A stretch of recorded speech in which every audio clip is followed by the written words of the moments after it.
My name is Patience Marime-Ball. I'm Ruth Shaber, and this is the Earn and Invest podcast.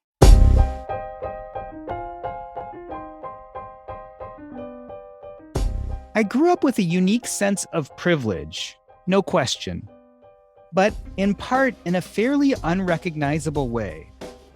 My father died unexpectedly when I was 7, leaving my mom as the sole emotional and financial bulwark of the family.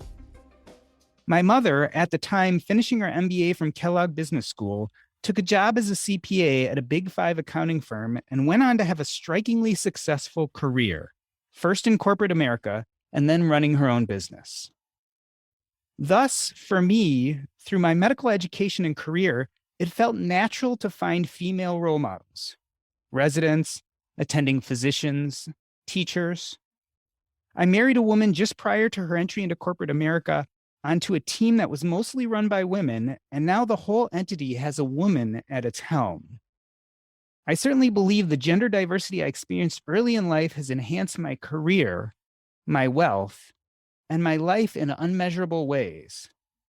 But like I said, I was privileged. Out in the wider world, the default is still old boys clubs replete with glass ceilings and stodgy boardrooms full of old white men. Maybe, just maybe, we can do better.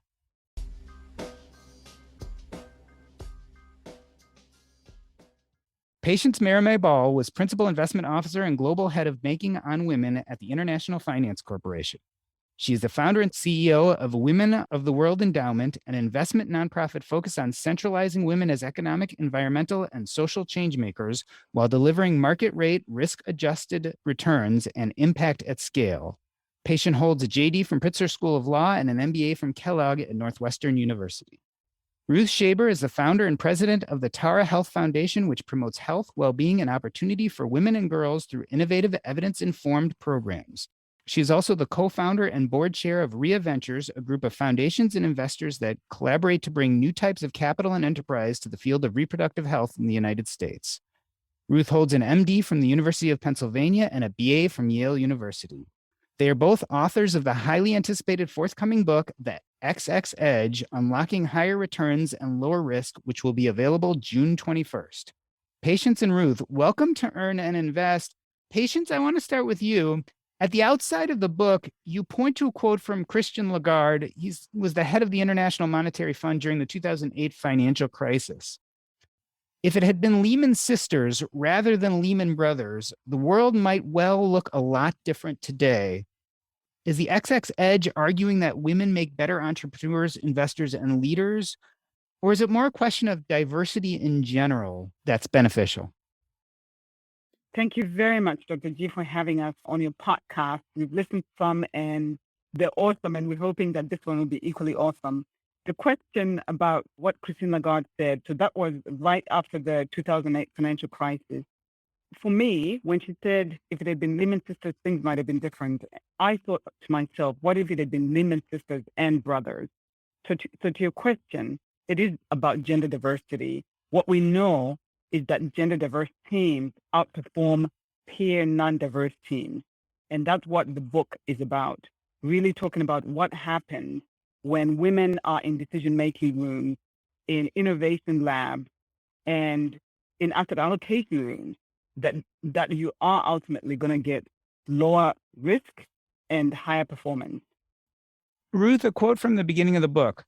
The field of gender-focused investing is about to be flipped. Traditionally, the field has prioritized how finance can improve the lives of women and girls and thereby lift families and communities. Consider a different paradigm, one with women at the center of investing as agents and actors, not just as beneficiaries. Ruth, why is now the time for that flip, and why hasn't it happened before? Well, I'm not sure why it hasn't happened before, but Doc, thank you so much for having us here and giving us the opportunity to talk about our book, The XX Edge. The Patients and I have been both working in this space for quite a while. And what we've seen is traditionally finance has been used as a tool to improve outcomes for women and girls around the world. And if you think about things like microfinance or other areas where bringing more capital to women in their communities has been a tool to lift them up out of poverty, improve outcomes. But what we've learned from many of those mini experiments and from what we're seeing across all asset classes is that, in fact, when women are at the center of the financial decision making, not just in microfinance, but in public equity, as CEOs, as asset allocators with big financial institutions or heads of funds, whether it's venture capital or hedge funds, that the returns are better for everybody.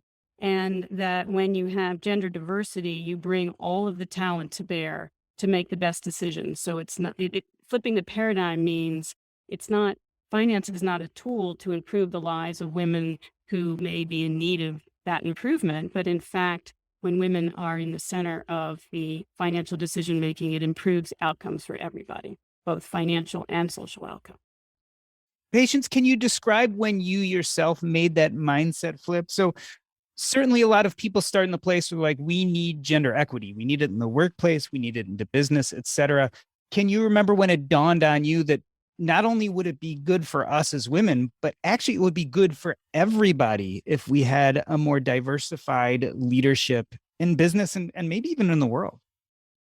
I spent most of my career working in investments, and in most rooms that I was early in my career, it felt lonesome. I was one of few women, and certainly I was one of few people of color, few women of color. I started my career in infrastructure investing. That doesn't have very many women around it. And then in restructuring, so special operations where you're restructuring non-performing assets, and that doesn't have very many women either. Finally, I worked in financial markets, investing in financial institutions around the world, but also private equity and venture capital. And I traveled all over the world. And one of the things that I noted was that in most of those communities and those meeting rooms, I was one of a few women. However, whenever I was driving and traveling in all of these places, I realized that there were women businesses that employed a whole lot of people that I would see on my way to and from specific airports in whatever country I was traveling to. But I'd never really, to be honest, thought about the access to capital for those women-run businesses. And it wasn't until 2008 when we had the subprime financial crisis, and I started really interrogating what the investment strategy at the World Bank, the IFC, which is the private sector arm of the World Bank, where I worked, beyond our investment book that was directed at microfinance, there really wasn't much else. And we'd done incredible, innovative financial engineering in the climate space. We had done that. We had issued green bonds, et cetera. But I realized that there was an opportunity that was female, that we as an institution that had all these levers to change, we're just not leveraging. And there was a moment after 2008 when we looked at the performance of companies that were managed by gender diverse teams, how they were performing through the crisis, whether it was the relative stability of the stock prices, whether it was stability of their earnings, whether it was how they were weathering the storm and emerging from the storm a little quicker than peers. And all of it is relative. I noted one thing: gender diverse teams in the C-suite, in the leadership, and at the board level was making a difference. And so I took a step back and realized there is something here. There is value that the world is leaving at the table. And as we emerged from that crisis of 2008, there was an opportunity to do things differently, to bring in the full talent, sort of emerge into a full potential paradigm where women would be equally at the table to bring about the change that we all wanted to see. And the reality is, Lehman Brothers alone, sort of this male way of doing things hadn't served us well. And it was an opportunity to do things differently. So that was my aha moment. I haven't looked back. We're going to talk in a moment about how the gender diverse teams can make such a difference. But Ruth, first I want to talk about your history. You, like I, grew up in medicine. You're an obstetrician gynecologist. You were at Kaiser Permanente from 1990 to 2012. The interesting thing about the book, The XX Edge, is we're not really just talking about business and entrepreneurship. We're talking about healthcare. We're talking about politics and leadership in general. Tell me about growing up as a physician. Did you feel the same gender disparities there as we look traditionally at in entrepreneurship today in business? Well, Doc, I had the privilege of having a wonderful career in medicine at Kaiser Permanente, and Kaiser is known to be extremely diverse, both in gender and in many different ways, a very diverse community, a very diverse leadership. But I still noticed that as a physician, there were equal numbers of men and women in the rank and file, and even at the sort of mid-manager level. But as you got higher up, especially in the C-suite, that the number of women dropped off. And I also noticed that there were many fewer women in leadership in all of the vendors and the different companies that we associated with, whether it was the pharmaceutical companies or the, whatever we needed in order to make our business work, that as you got higher up the pay scale, that there were fewer and fewer women. But I noticed early on in my career that, especially as an obstetrician gynecologist, how central women were to their families and to their communities. And we know that when women's health is optimized, that their family's health is optimized. I also know that women tend to make most of the consumer decisions around healthcare. So the dichotomy between the leadership in the healthcare industry in the United States and who's actually running the show. We saw with the pandemic, all those videos of the essential workers, they were well over 70, 80% women. And women were the ones who were taking their families into the emergency rooms. They're the consumers of healthcare. And so this gap between leadership and real decision-making in the industry and the frontline, both in terms of the users and the operators in the healthcare system, is really pronounced. Patience, let's look big picture here. How big do you think the potential impact globally is of giving women an equal seat at the table? Like, how big of an effect are we talking about before we get into the nitty-gritty?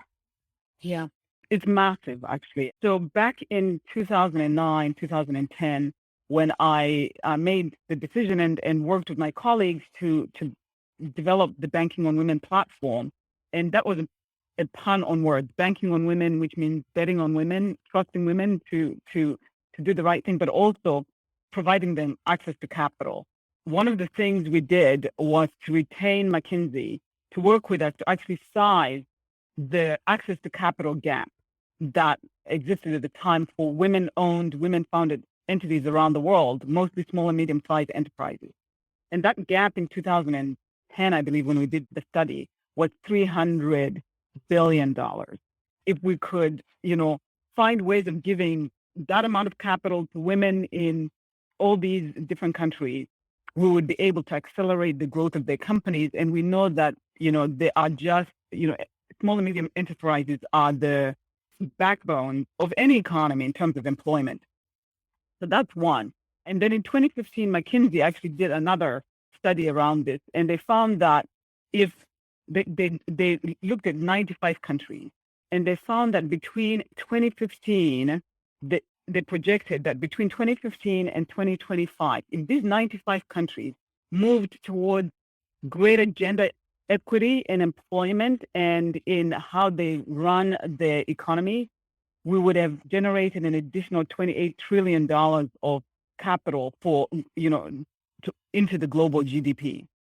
And even the conservative estimate, where they said it's not, even if you don't get equity, if these 95 countries just take steps to do a little extra to just get as good as the next country, above them in the ranking, that would add $12 trillion of capital into global GDP. So these are not, small numbers. These are big numbers. And those were estimates in 2015. And I'm sure if we, adjusted these for inflation, et cetera, these numbers would be much larger today. And so the opportunity is significant. So that's just from the potential for GDP growth. I think there's a potential that we could actually be building healthier communities through innovations that are more inclusive potential. And then there's, folks with different lived experiences. To what Ruth said earlier on, the innovations and the ways that we would be able to beat back some of the challenges that are accelerating at us today would also be differentiated, delivering more than just the GDP growth, but also just healthier wealthier communities. And for investors as well. Investors would make much better returns. Ruth, how far are we behind today? Because I think we know where we want to end up. But let's say we look at corporate boards or leadership in the United States today. How far are we behind when it comes to true gender equity, so to speak? Well, there's many different facets of gender equity. There's certainly I think Patience and my favorite statistic is the amount of dollars that are being directed by men versus women, and particularly white men. So 97.7% of capital in the world is decided upon, deployed by men. So if you can look at all kinds of other statistics where the balance is way skewed. The number of CEOs in Fortune 500 companies, I think, is 41 at the most recent statistics. The amount of venture capital dollars that are deployed to female-run companies, the amount of real estate in developing countries, farmers and how much land they have versus their male peers. So it goes on and on and on, the balances, but ultimately it's about the dollars. And if women are making less than 3% of the capital allocation decisions in the world, there's huge opportunity for equity. And certainly when you look at things like pay equity, leadership equity, responsibilities, benefits, the amount of hours that women work in the home versus men, how the care economy needs to be built out to allow women to be productive in the workplace and not distracted. There's many, many, many opportunities. It's all a question of what metric you want to look at, but ultimately we can make some inroads towards the absolute amount of dollars that are being deployed by women. I think that would really start tipping in the right direction. And Dr. G, you asked about the context. Why now? Why is this equity important in this moment? I think, to the point that we discussed earlier, 2008 was a point in time that we thought, we can definitely do better and differently. The changes have been marginal. They've not been massive step changes. 2020 and 2021 have been that other big moment when the whole world stopped and we almost all sort of experienced similar context, no matter where you were from. And the visual of 2020 and 2021, those care workers were the wall between, us and more debt. The female scientists who made it possible, whether it was the discovery of CRISPR or mRNA or the creation of the vaccines, a lot of females who had had limited access to capital during their careers, who were in those labs creating those vaccines, whether it was, the care economy and men finally staying at home as well and realizing that, juggling your work and providing care, whether it's to your young children or elderly parents, is not easy. We have a moment in which we had common experiences. And that context makes this moment the moment for this book to be birthed. The XX Edge, Unlocking higher returns and lower risk, is a book that is for this moment. Because to your point, we talk about all the different areas where there's potential to make real changes, but to build in resilience that will help us navigate the next crisis. And the next crisis is not going to be 10 years away or 12 years away. Crisis, disruptions, and dislocations are coming at us at much more accelerated rate. Ruth, I'm interested by what Patience says about this moment. Specifically in the XX Edge, you guys mention a few times there are different characteristics that women bring to the table that make gender diversity so important, especially now. Tell us about some of those characteristics and why they're important. Well, first of all, we've touched already on some of the contextual differences that women are closer to the problems that need to be solved. And actually, Doc, as you know, in healthcare, we've learned a long time ago that if you use frontline teams and patients to help innovate the solutions to healthcare problems, you actually get much more sustainable, better quality outcomes. So we know that because women are closer to the problems, whether it's poverty alleviation, climate refugees, violence, healthcare, that when you bring women to the table, they are more likely to contribute to better outcomes. We also know that if you're only taking the top 5% of talent, and that's true with women in whether it's in executive leadership or funds or in entrepreneurship, that you're leaving 45% of talent, the top, better than average talent, out of the room. And we also know historically that products have often been designed by men, even when they're being designed for women. A great example is with heart disease, for instance, that a lot of the original heart disease studies were designed by male physicians, male cardiologists, and they totally missed the boat in terms of female heart disease. Or crash test dummies is the other favorite example of a time when women's bodies and anatomy were not considered in designing safety measures for cars. So those are sort of the contextual considerations for why women need to be at the table. But there's also what we found in our research was fascinating, that there really are inherent gender differences. There are patterns and traits that show up more commonly in women that do make them excellent financial leaders. For instance, they tend to be more collaborative. And we saw that with, for instance, vaccine development, how quickly it went and how much collaboration there was across different companies that were working on technologies. They also tend to be less, take fewer risks, so they're more risk aware. They take more careful consideration of the risks.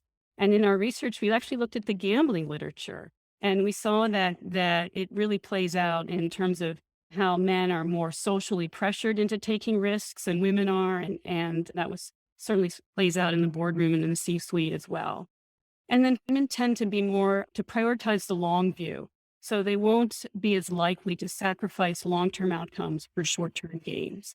And once again, these are traits that are more common in women, but there are plenty of men who have those sorts of collaborative and risk-aware and long view sorts of traits. And there are plenty of women who don't. But if you look across a bell-shaped curve, there's no question that women are more likely to have those sorts of traits. And those have been missing from many of the leadership entities around the world. In a moment, we're going to talk about some of these examples. I specifically like the example of the crash test dummies and the example of the mRNA and COVID vaccines. But before we do, Patience, another quote.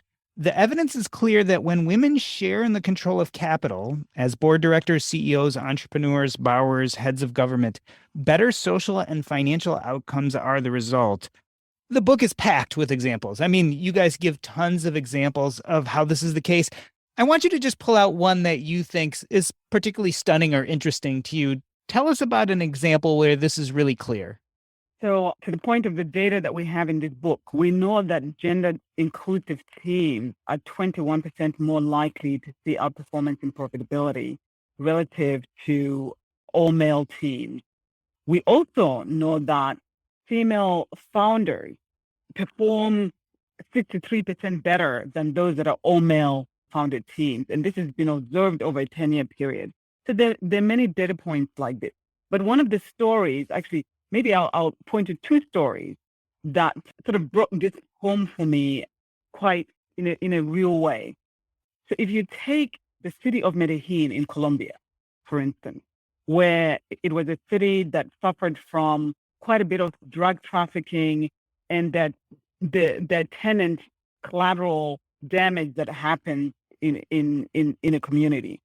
Medellin has been transformed to one of the smart cities. And when you talk to people who look at how a city could actually be transformed over a relatively short period of time, Medellin is one of those examples.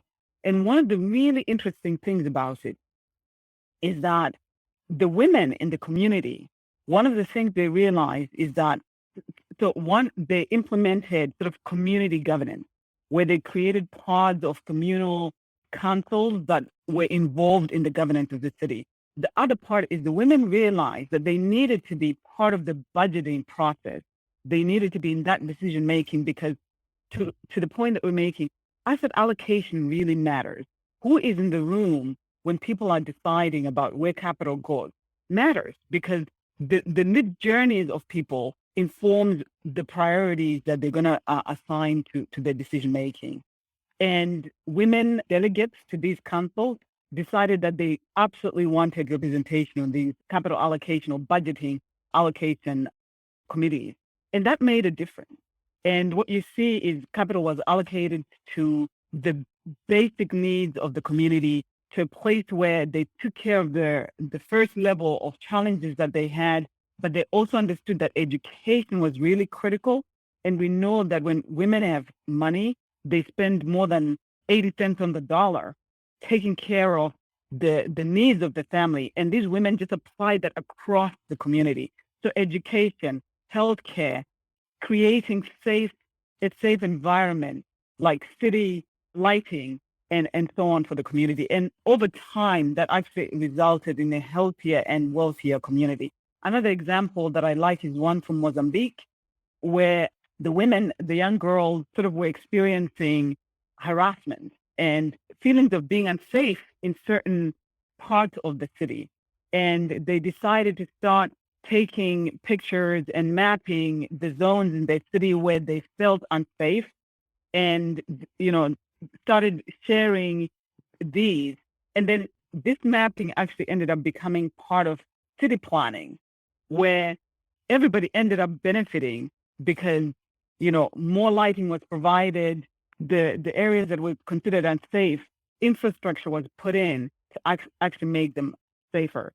And that brings about all kinds of knock-on positive impact, because it's not just the women who are going to feel safer, which means they will move freely, which means they can take jobs in areas that they may not have wanted to take jobs because of feeling unsafe going to and from those locations.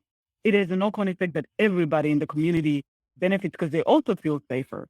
And when women are making more money, there is a growth of the pie, of the economic pie, and so the benefits just stack on all the way to the growth in GDP. And so those are some of the examples I really liked, and there's so many examples in this book.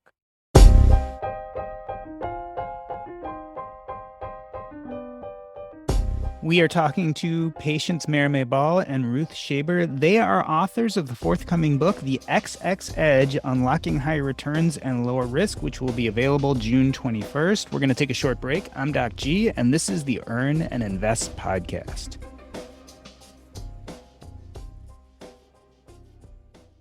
Hey everybody, I just wanted to remind you, if you want to find out what is going on with the Earn and Invest podcast or me, Jordan Grummett, there are a few ways to get more information. One is that you can go to my personal website, jordangrummett.com. That's JORDANGRUMET.com. There you'll find links to my medical blog, my financial blog, as well as the Earn and Invest podcast. You'll also learn what is the newest, latest, and greatest when it comes to my book, Taking Stock, which will be coming out August 2nd. We're going to make the push for early or pre-sales in July. You can find it on Amazon, Books A Million, Barnes & Nobles. You name it, you can find it there. And last but not least, visit us on Facebook. The best way to get there is earnandinvest.com/Facebook. Again, that's earnandinvest.com/Facebook. In our Facebook group, we discuss everything from personal finance to current events to what's happening in our world, as well as I post every episode there. So check us out. A few different ways to reach me, either at jordangrummett.com or at earnandinvest.com/Facebook. I hope to see you there and become part of the Earn and Invest community.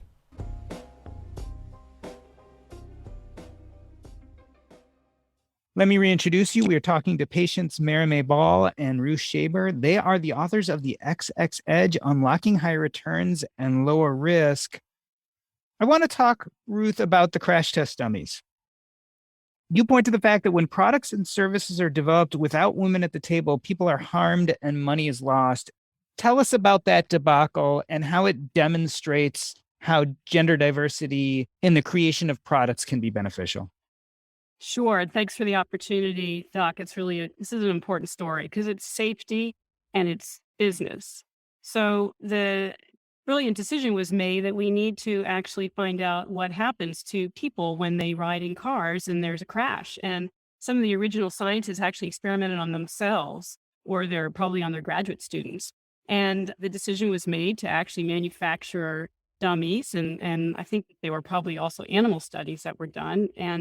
But probably largely as a cost-cutting measure, the original crash test dummies were actually just the average male size and shape. And there was very little mention of, well, what about women's anatomy? What about pregnant women's anatomy? What about larger men or women? So it was this prototype, and whether it was seatbelts or airbags, they were really designed with the safety of that prototype average size man as the example.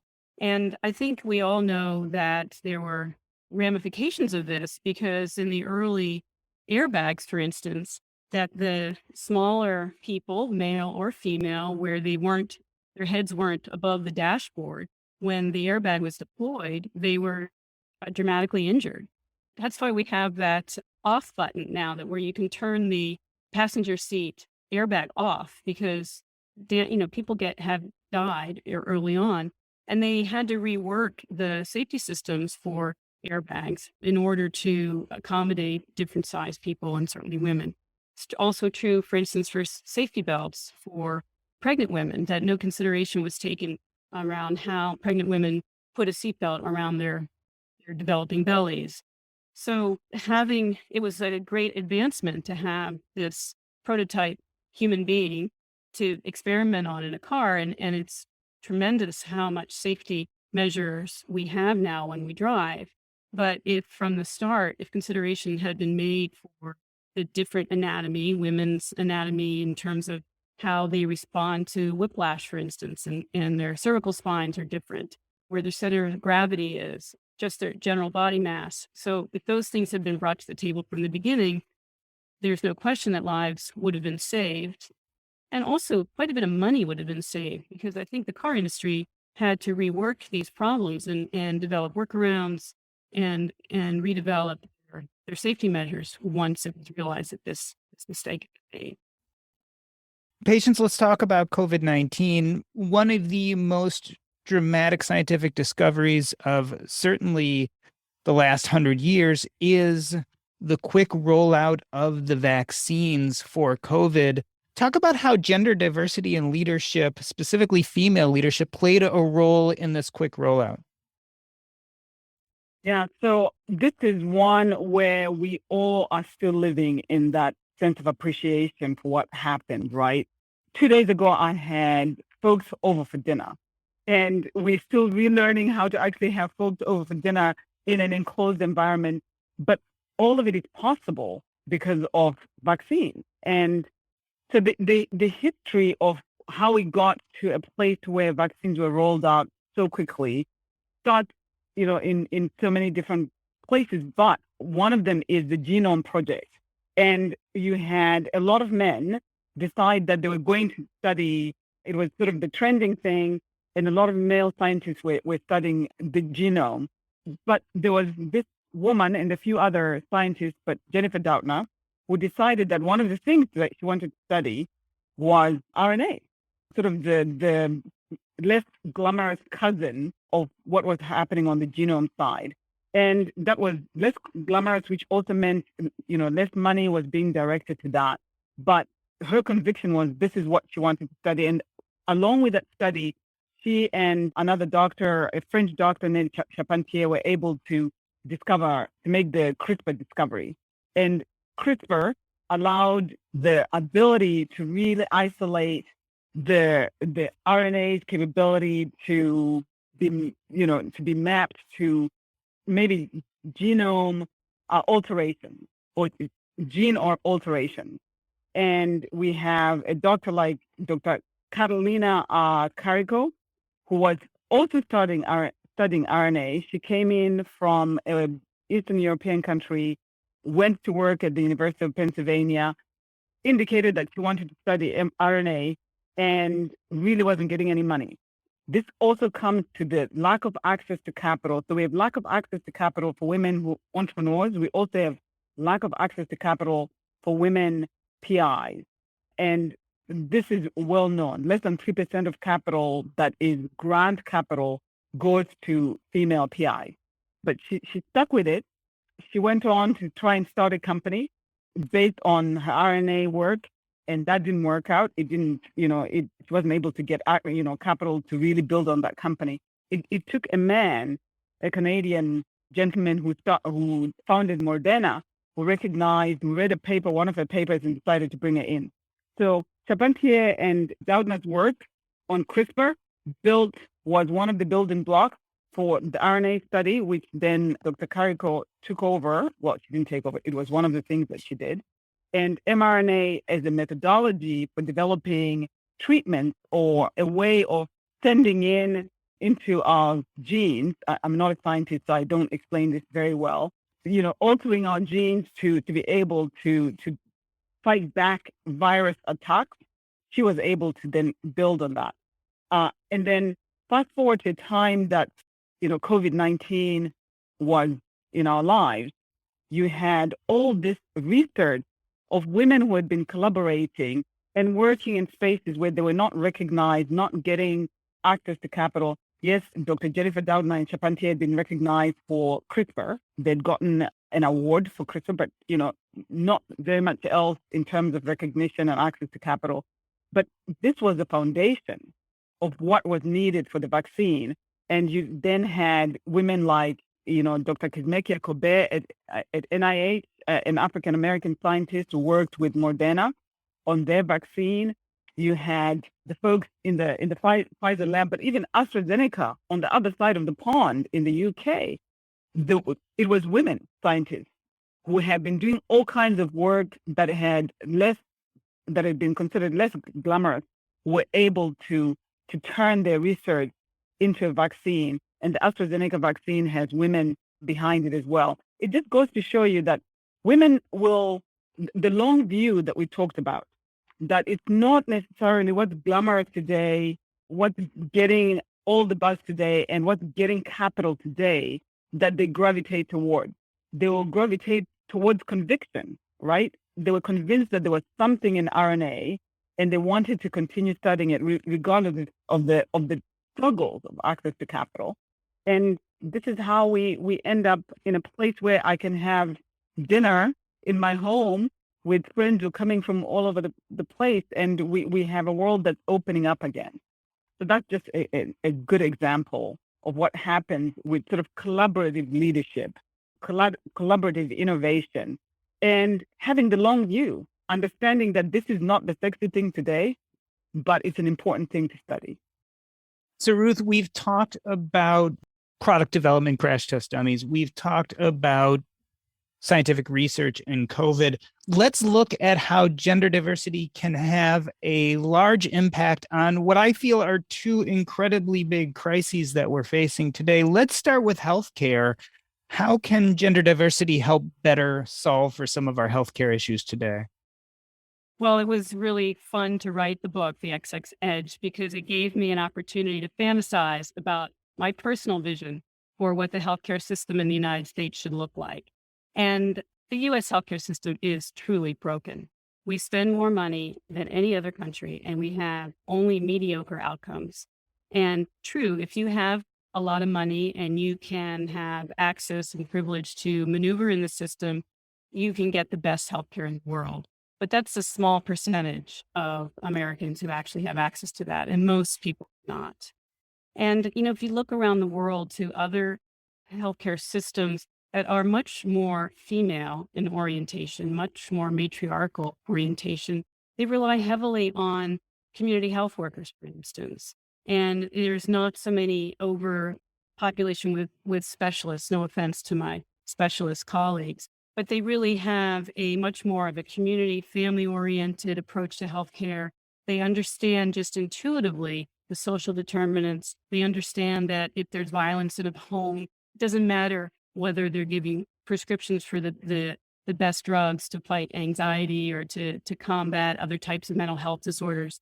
Somebody's got to go in the home and deal with the violence that's going on there. And so if you took that more of a feminine, collaborative, less ego approach to healthcare in the United States, I think that we would have a frontline healthcare team and workers that were largely social workers, that all physicians would be specialists. We'd be brought in when the community can't figure out how else to help somebody, to write prescriptions, to do surgery. And our workforce would largely be what it looks like around the world, which is community health workers who actually are part of the community where people live and work and understand health from that perspective rather than from the hospital perspective. So that's one example, I think, of how having more gender diversity in healthcare leadership would bring in a whole different approach to medicine. Patience, tell us about how gender diversity is part of the solution to our climate change issues.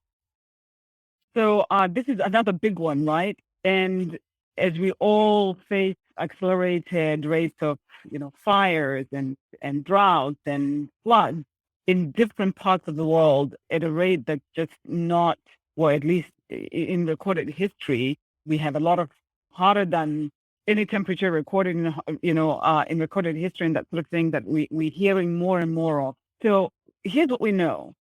33% of the GHG emissions that we need to control for us to be able to manage the increase in temperatures to the rate where the UN and the different bodies that have been studying this have indicated we need to get the temperature, controlled to. 33% of those emissions are from agricultural undertakings around the world. And here's what we also know. In some parts of the world, more than 50% of the food is actually farmed by women. Women are more than 50% of, small scale farmers. And this is more the case in Asia, in Africa, for instance. And so this opportunity to deal with this 33%, and there's, I'll speak to the other, to the other 66% that we need to deal with. But this 33%, these women farmers are once again so proximate to the challenges.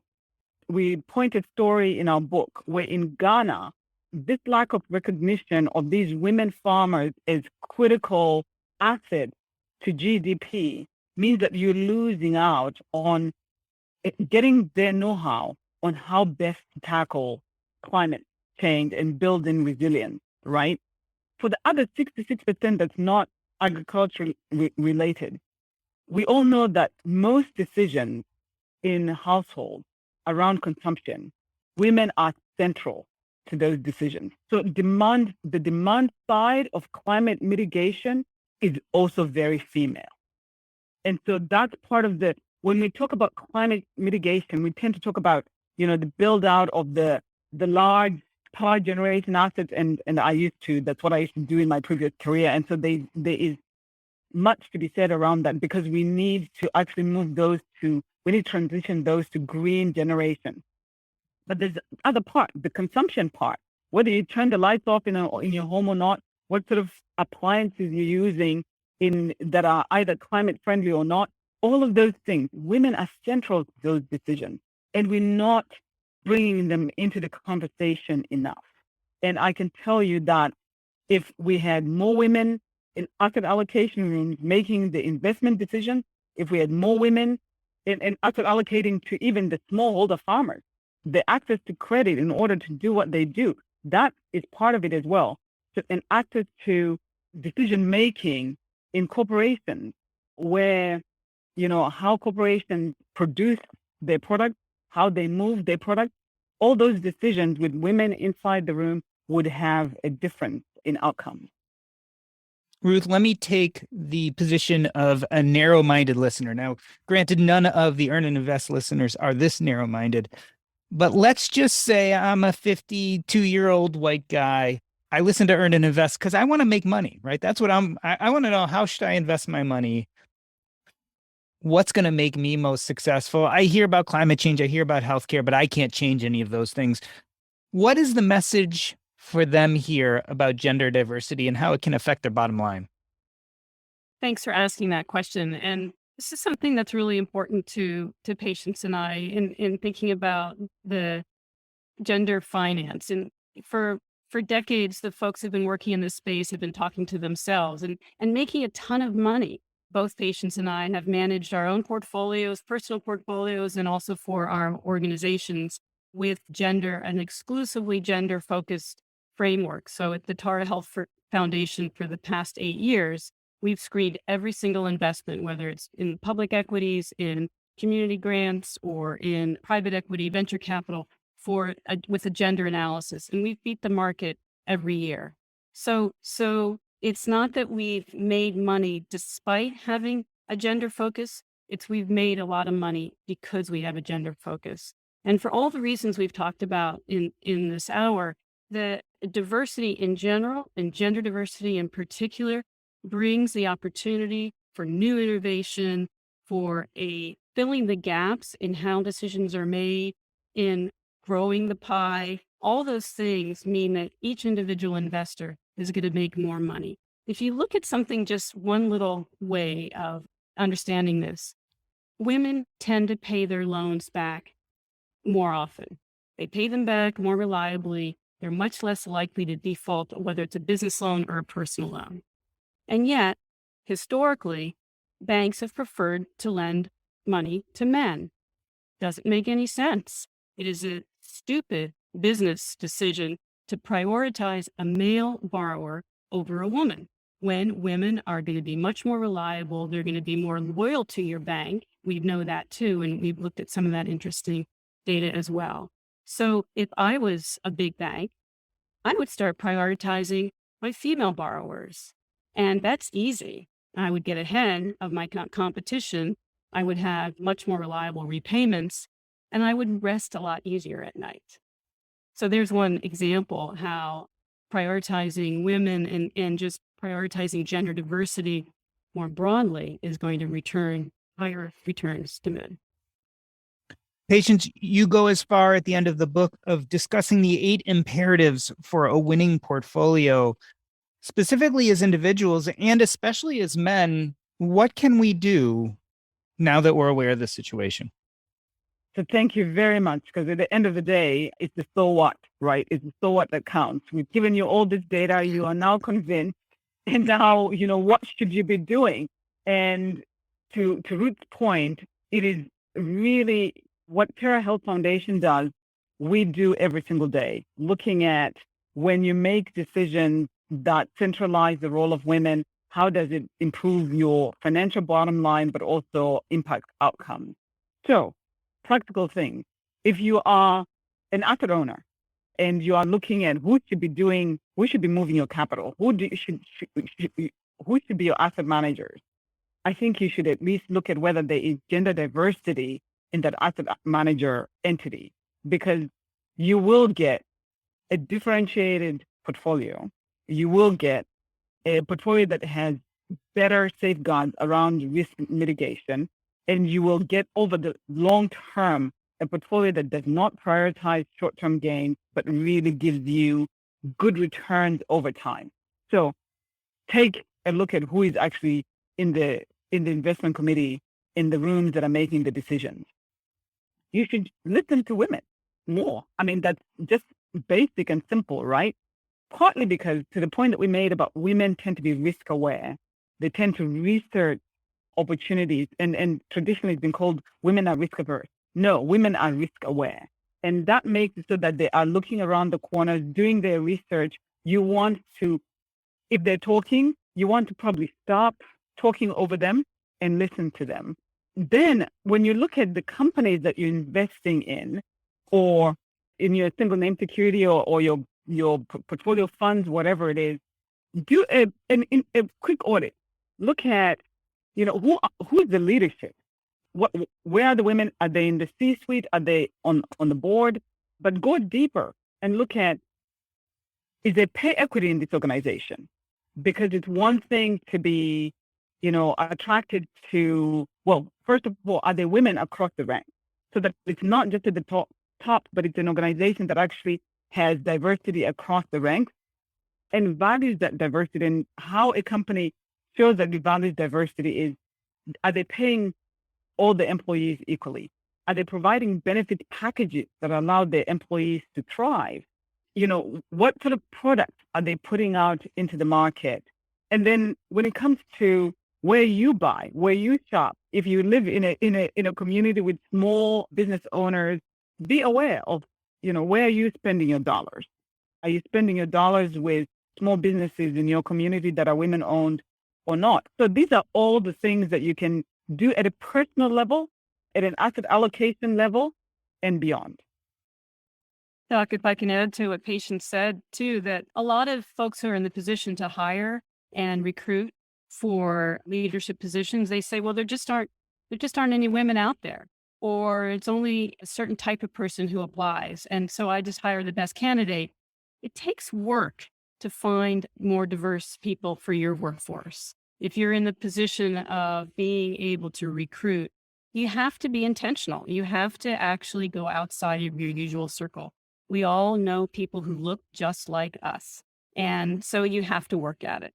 And that also means that if you're running a business of your own and you have, a pipeline of future leaders, you have to be intentional about mentoring and supporting people who don't look like you. And if you're a man, that means that being a little bit extra attentive to the females in your workforce, making sure they're getting what they need, have a conversation with them about what it will take for them to move to the next level, to be promoted. And we also found in our research that men tend to, this is not an absolute, there is no absolutes, but men tend to be more confident when they're being promoted. They'll to learn on the job. They'll take a promotion, and even though they know they're not quite qualified for it, and then they'll rise to that occasion. Whereas women tend to be less, they're more reluctant to take on work unless they feel 100% qualified for it. So as a boss, you need to recognize that tendency and be supportive and encouraging and be visibly supportive of all of your workforce, not just the folks that look just like you.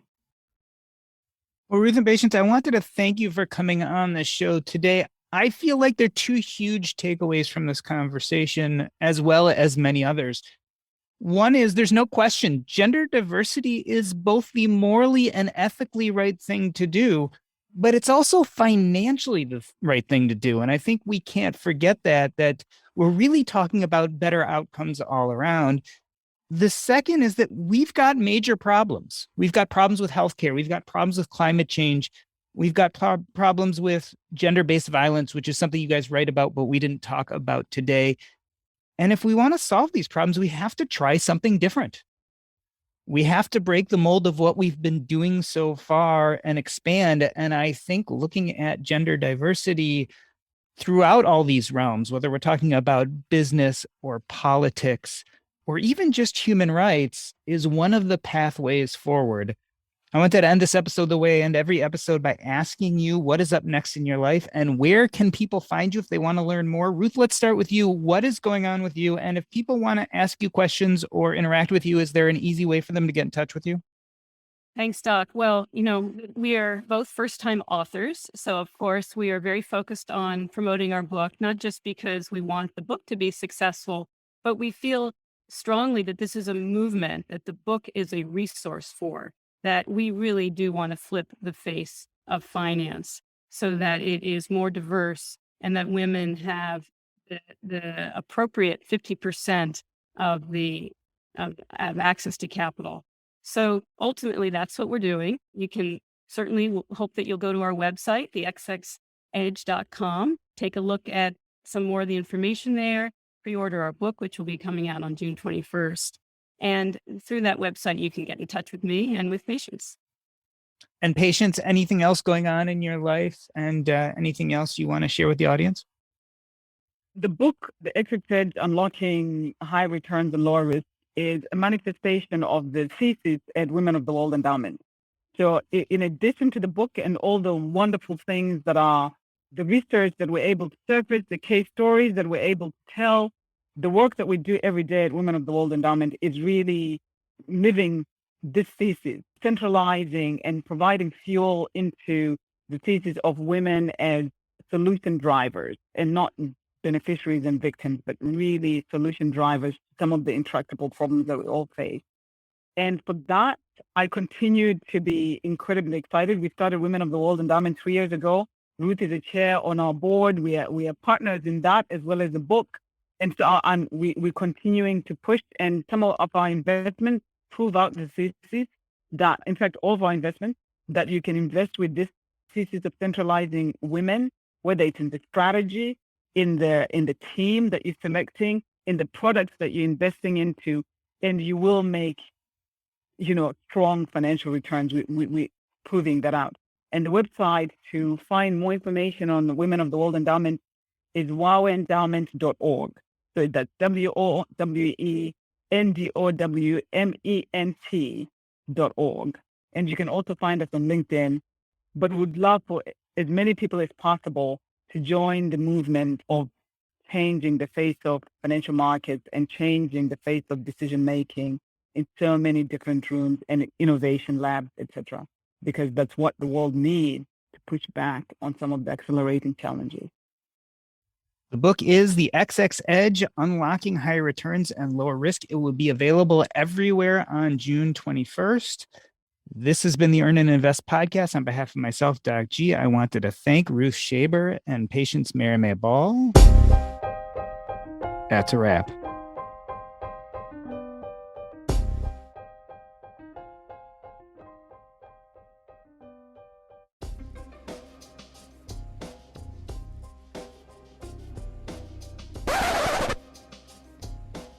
So tell me, did we do the book justice?